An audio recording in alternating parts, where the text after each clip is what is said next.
sang, and the scat singing, which was so remarkable and unusual at that time, it was something that was very, very stimulating. And of course, when I saw him, I'm going back to the time that I didn't know him or meet him, but when I saw him in the movies, there was something about the warmth of his personality which came over and was overwhelming.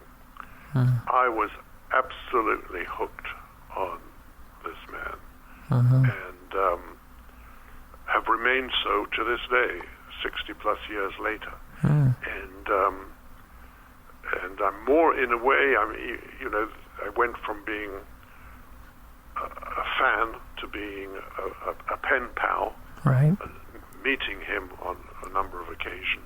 Was that in London, or was that on this side of the pond? No, in London. It was in London. In England, because I traveled around with him. And then being on the board of the Louis Armstrong House Museum now in New York, I've been a board member for 11 years, so I'm involved with Louis Armstrong. And Satchmo Summerfest is an annual event. It didn't take place this year because of the virus. Right. But it's an annual event in New Orleans. It's supposed to coincide the last weekend in July, first weekend in August with Louis' birthday. And I'm one of the sponsors of that. And Louis is an important part of my life.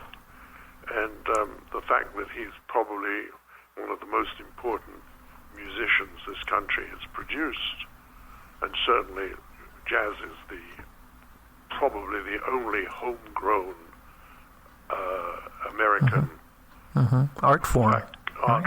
And he's the leading proponent of it. Certainly not to minimize people like Duke Ellington and others, but Louis is certainly at the top tier of proponents.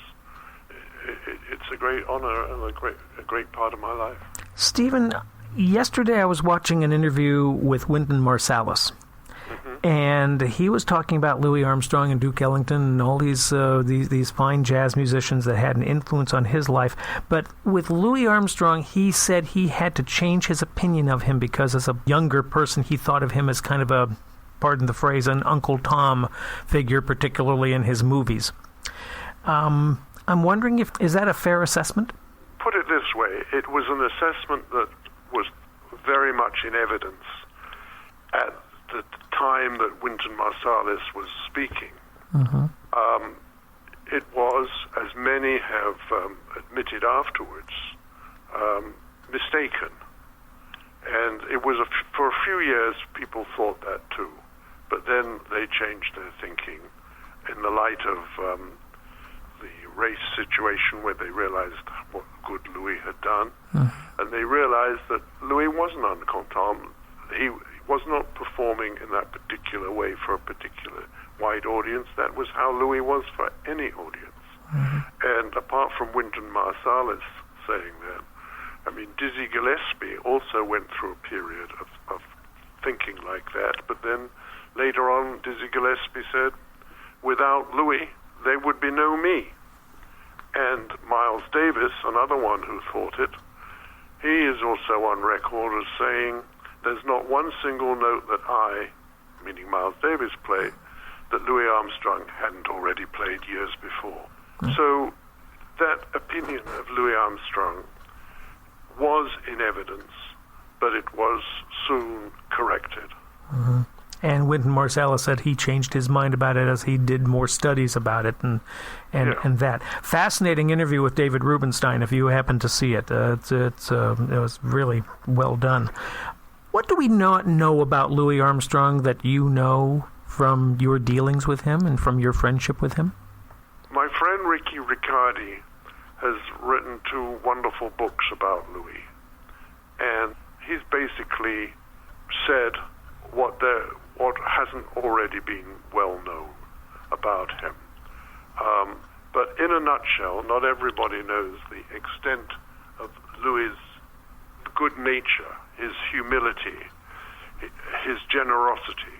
This is a man who lived in a house in Corona, Queens, and most of the houses in that street were wood fronted, and he wanted his house to be brick fronted, and then he realized that that would mean that his house would stand out. So he walked up and down the street to all the neighbors, offering to pay for their homes to be bricked front too.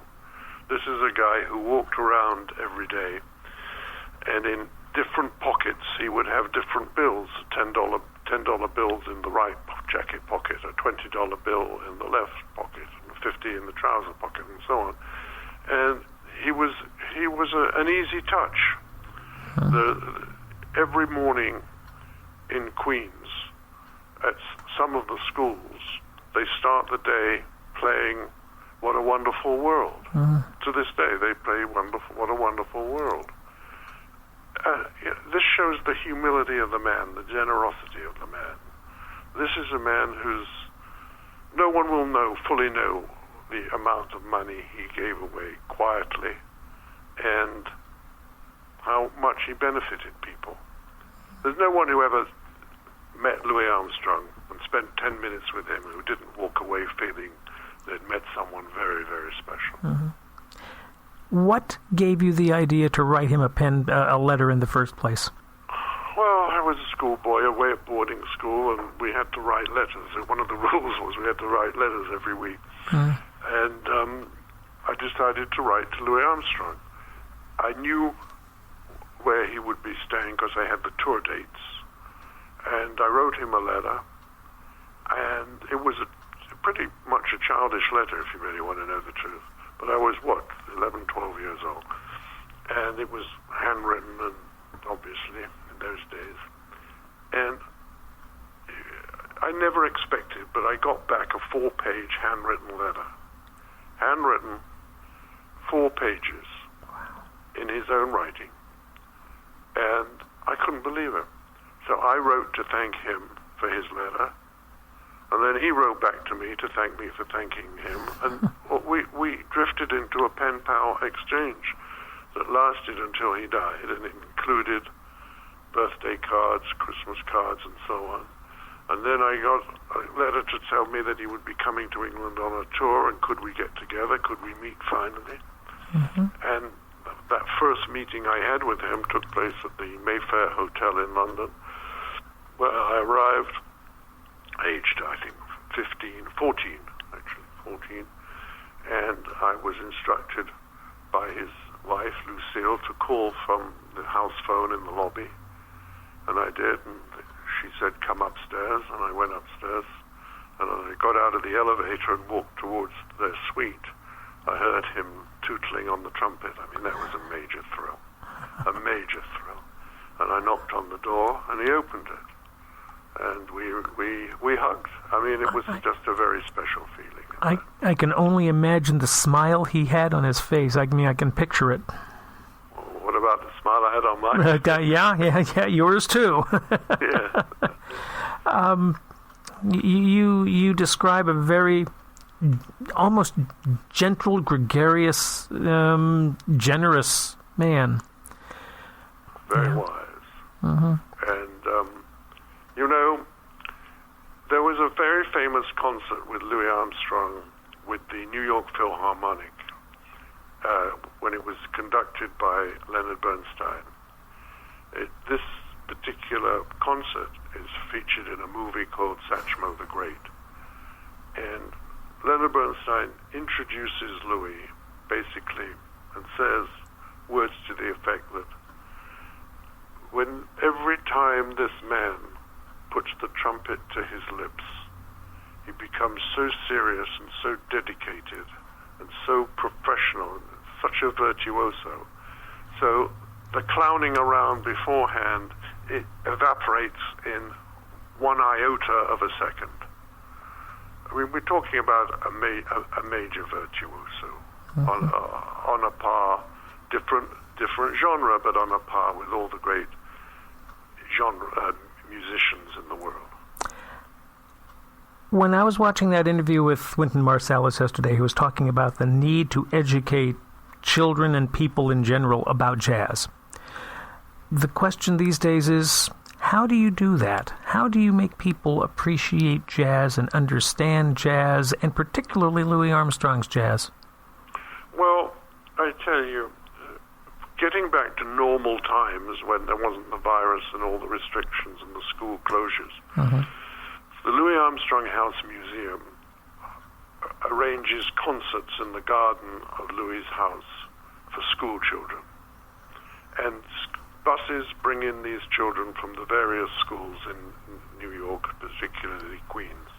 They come in, they sit in the garden, and they listen to a band playing Louis' music.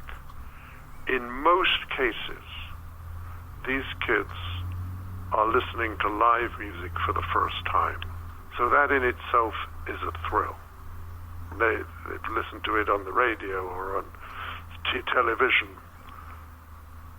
But this is live music that they're hearing for the first time.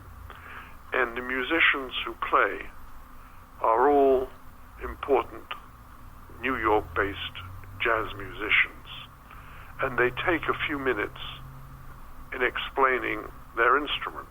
The clarinetist will come up and say, this is a wind instrument, this is a clarinet, and this is what I do, and these are the sounds that it makes, and he tootles around. And then the trumpeter, the trombone, they go through that, and they introduce the kids to the music and the instruments. And then they play ensemble. And the children, if they're listening acutely, can see how the musicians support each other, because it's improvised, largely improvised, right. But how they support when they come in take a solo, when they take a break, and so on. And hopefully it encourages the children to learn and study and appreciate more. And that's what we as a museum does. When I was growing up in England, I must confess that the schools did not look upon jazz as something to be taught. Classical music, yes. Choral music, yes. But jazz was not considered okay. It was considered demi-monde. Fortunately, times have changed, and I think the education of children on a worldwide scale about jazz has improved. I hope so. But I do know that for us, as the Louis Armstrong House Museum, of which, by the way, Wynton Marsalis is on our advisory board, we play a significant part in doing that. And there are other organizations which do the same thing. Jazz summer camps exist and so on. What's your favorite piece of music from Louis Armstrong? Well, it's a very hard question to answer, because he made about 3,000, he recorded about 3,000 or 4,000 different tracks over the years. But I think there is one track, and it doesn't matter how many times I listen to it, that it moves me. And it's Blue Turning Gray. It was a piece written by Pat Swallow, who was a great friend of Louis, and Andy Razaf, who wrote the lyrics. And Blue Turning Gray, you hear in that one piece such a magnificent and unique tone. You know it's Louis. The other one, of course, is Black and Blue, which is a protest number about racism. It's unbelievably moving. It's right up there with Strange Fruit, which was Billie Holiday's major work. But Blue Turning Gray is very special. It's special to me. Other people would find, What a Beautiful World, or West End Blues, the greatest. And they wouldn't, who's to say they're right or wrong? But for me personally, it's Blue Turning Gray. Somebody wants to know more about Louis Armstrong and through his music. Where should they start as far as music goes? What's the first piece of music they should listen to? Do you think they should buy an album called Satch Plays Fats? that would be a tremendous start, and they should buy one of Ricky Riccardi's books.